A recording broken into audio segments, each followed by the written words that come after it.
আল্লাহ তাআলা কিতাব নাজিল করলেন এবং নবী করিম সাল্লাল্লাহু আলাইহি সাল্লাম যখন এলেন পৃথিবীতে তখন আল্লাহ তাআলা শরীয়তকে পূর্ণ করে দিলেন।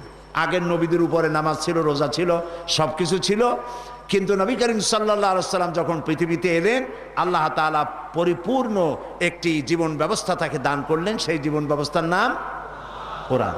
এই কোরআন দিয়ে, লক্ষ্য করুন, এই কোরআন দিয়ে নবীজি মানুষদেরকে শুধু তেলাওয়াতের জন্য দেন নাই, কোরআন দিয়ে একটি সমাজ নিজে কায়েম করলেন। সুবহানাল্লাহ বলেন। রাসূল এবার প্রেসিডেন্ট হয়ে গেলেন, আল্লাহ নবী কি হলেন? প্রেসিডেন্ট হলেন, রাষ্ট্রপতি হলেন। আল্লাহর নবী রাষ্ট্রপতি হলেন।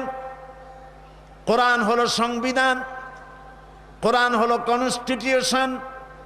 এই কোরআনের আইন যখন নবীজি চালু করে দিলেন, সমাজে চুরি বন্ধ হয়ে গেল, ডাকাতি বন্ধ হলো, জেনা বন্ধ হলো।